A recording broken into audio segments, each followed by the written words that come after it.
অম্বুবাচী মহাযুগৰ চতুৰ্থটো দিন আৰু এই চতুৰ্থটো দিনতো ৰাজ্যৰ তাৰ সমান্তৰালকৈ দেশ বিদেশৰ বিভিন্ন প্ৰান্তৰ পৰা অহা অগণন ভক্ত তাৰ সমান্তৰালকৈ সাধু সন্যাসীয়ে ভিৰ কৰিছে। আমি পৰিৱেশটো প্ৰতিদিন টাইমৰ দৰ্শকসকলক দেখাবলৈ যত্ন কৰিম।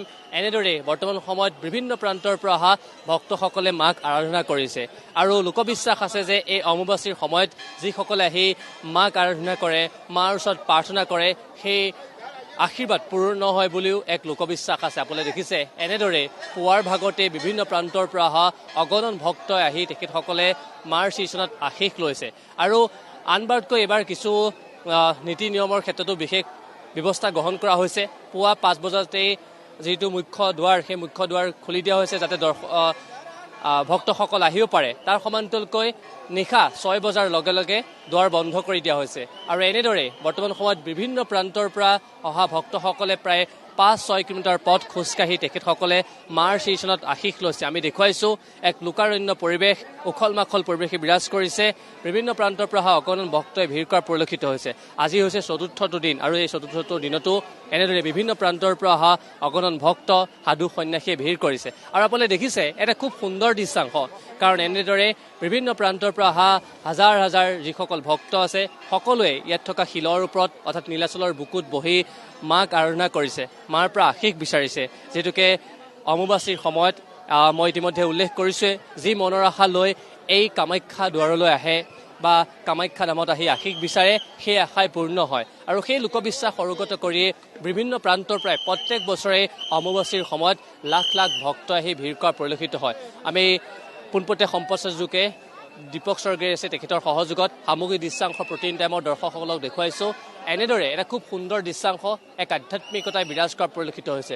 পুৱা যেতিয়া গেট খুলি দিয়া হৈছিল সেই তেতিয়াৰ পৰাই এনেদৰে ভক্তসকল আহিছে আৰু সকলোৱে মাক আৰাধনা কৰিছে। তাৰোপৰি এই কেইটা দিনত আপোনালোকে দেখিছে খুব সুন্দৰকৈ মা কামাখ্যাৰ দেৱালয়ভাগ খুব সুন্দৰকৈ সজাই পৰাই তোলা হয়। আমি দেখুৱাইছোঁ পৰিৱেশটো লাইভ যোগে। এনেদৰে বিভিন্ন প্ৰান্তৰ পৰা অহা ভক্তসকলে আপোনালোকে দেখিছে এক লোকাৰণ্য পৰিৱেশ, অগণন ভক্ত আহি ভিৰ কৰিছে। আমি ভক্তসকলৰ কাষত যাম, কথা পাতিবলৈ চেষ্টা কৰিম, কাৰণ বিভিন্ন প্ৰান্তৰ পৰা ভক্তসকলে মনৰ আশা লৈ আহিছে। এজন দাদা আছে, মই আপোনাৰ কাষলৈ আহিছোঁ। এইবাৰে নে ইয়াৰ আগতো আহিছে? ফাৰ্ষ্ট টাইম আহিছোঁ মই এতিয়া। কেনেকুৱা লাগিছে? বিৰাট ধুনীয়া লাগি আছে। কাৰ সৈতে আহিছে আপোনালোক? পুৰা ফেমিলি লৈ কিনে আহিছোঁ। কোন ঠাইৰ পৰা আহিছে? কোকৰাঝাৰৰ পৰা, বড়োলেণ্ড। অঁ, মাৰ শ্ৰীচৰণত কি বিচাৰিলে? পাইছোঁ যে ভাল হওক, চব ভাল হওক, চবেই ভাল থাকক। অঁ, তেখেতসকল সুদূৰ কোকৰাঝাৰৰ পৰা পৰিয়াল লৈ আহিছে আৰু আছে ভক্তসকল। মই তেখেতসকলৰ কাষলৈ যাম, তেখেতসকলৰ লগতো কথা পাতিবলৈ চেষ্টা কৰিম। মই ইতিমধ্যে উল্লেখ কৰিছোঁ বিভিন্ন প্ৰান্তৰ পৰা সাধু সন্যাসী ভক্তসকল আহি ভিৰ কৰিছে। এজন বাবা আছে, মই তেওঁৰ কাষলৈ যাম, তেওঁৰ পৰা অলপ জানিবলৈ চেষ্টা কৰিম। বাবা, আপ কাহা से आए हो? ब्रह्म बाबा धाम जन कल्याण सेवा समिति रीवा मध्य प्रदेश में, और माता ने बुलाया था।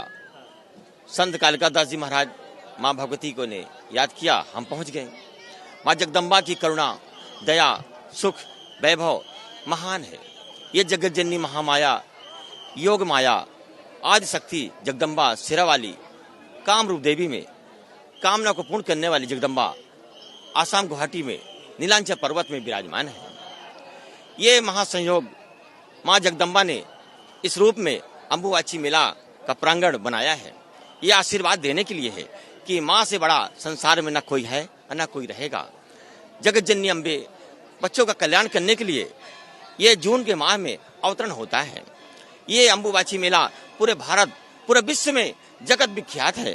ये संसार में भक्तों को विश्व में किसी प्रकार का संकट ना आए, इसलिए माँ भगवती इस रूप में यहाँ पर विराजती है और भक्तों का कल्याण करने के लिए जगदम्बा आशीर्वाद ग्रहण करती है कि भक्त और सारे संसार में किसी प्रकार की महामारी से न मरे और उनका जीवन कुशल मंगल रहे। और सदा माँ भगवती उनको आशीर्वाद देती है कि जब तक हम हिमाचल पर्वत में रहेंगे और नीलगिरी पर्वत, नीलांचल पर्वत में हम जब तक रहेंगे, ये आसाम गुवाहाटी से हमारे ये आशीर्वाद है कि विश्व का कल्याण होगा और सभी भक्त खुशहाल रहेंगे। बोलो सच्चे दरबार की जय। ধন্যবাদ থাকিল। মই কৈছোঁৱেই যে বিশ্বৰ বিভিন্ন প্ৰান্তৰ পৰা আহিছে আৰু এগৰাকী আছে, মই আপোনালোক দেখুৱাইছোঁ, এগৰাকী বিশেষ যুৱতী আছে, তেওঁ আহিছে। মই তেওঁৰ সৈতে অলপ কথা পাতিবলৈ চেষ্টা কৰিম। আপুনি দেখিছে আমি প্ৰতিদিন টাইমৰ দৰ্শকসকলক দেখুৱাইছোঁ মহা অম্বুবাচী মেলালৈ এনেদৰে আহিছে এগৰাকী বিশেষ যুৱতী। মই আপোনাৰ সৈতে কথা পাতিবলৈ চেষ্টা কৰিম। ক'ৰ পৰা আহিছে? গোৱালপাৰা। এইবাৰ নে ইয়াৰ আগতো আহিছে? ইয়াৰ আগতে বহুতবাৰ। কেনেকুৱা লাগে ইয়ালৈ আহিলে বহুত ভাল লাগে আপোনাৰ ভাল নামটো জ্যোতিস্মিতা দাস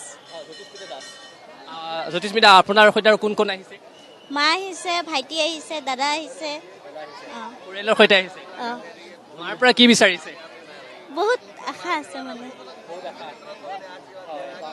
আৰু আমি দেখুৱাইছোঁ জ্যোতিস্মিতা তেখেতৰ নাম আৰু প্ৰত্যেকবাৰে আহোঁ বুলি কৈছে মাৰ পৰা তেওঁ আশীষ বিচাৰিছে এগৰাকী বিশেষ যুৱতী আমি প্ৰটিন টাইমৰ দৰ্শকসকলক লাইভ যোগে দেখুৱাইছোঁ এয়া মহা অম্বুবাচী মহাযুগৰ সময়ত এনে বিভিন্ন প্ৰান্তৰ পৰা আহিছে তাৰ মাজত আমি এগৰাকী বিশেষ যুৱতীৰ লগতেও কথা পাতিছোঁ পৰিয়ালৰ সৈতে আহিছে আৰু আছে আপোনালোকে দেখিছে 51খন শক্তিপীঠৰ ভিতৰত এক অন্যতম হৈছে মা কামাখ্যা দেৱালয় আৰু প্ৰত্যেকবাৰে যেতিয়া এই অম্বুবাচী মহাযুগৰ সময়ত বিশ্বৰ বিভিন্ন প্ৰান্তৰ পৰা অগণন ভক্ত আহি ভিৰ কৰা পৰিলক্ষিত হয় বিশেষকৈ অম্বুবাচীৰ সময়ত এক বিশেষ দৃশ্য দেখিবলৈ পোৱা যায় এক লোকাৰণ্য পৰিৱেশ কাৰণ পুৱাৰ ভাগতে এনেদৰে লক্ষাধিক ভক্ত আহি ভিৰ কৰে আমি দেখুৱাইছোঁ কেমেৰা যিমান দূৰলৈকে দেখিছে সিমান দূৰলৈকে কেৱল ভক্ত আৰু প্ৰত্যেকে একোটা মনৰ ভাৱ লৈ তেখেতসকলে মাৰ ওচৰত শ্ৰীচনত আশীষ বিচাৰি তেখেতসকলে আহিছে ভক্তৰ সমান্তৰালকৈ আপোনালোকে দেখিছে বিভিন্ন প্ৰান্তৰ পৰা সাধু সন্যাসীসকলো আহিছে সাধু সন্যাসীসকলো তেখেতসকলে বহি পেলাই মাৰ মা কামাখ্যা নামৰ পৰা পৰিৱেশ আপোনালোকক দেখুৱাই গৈছোঁ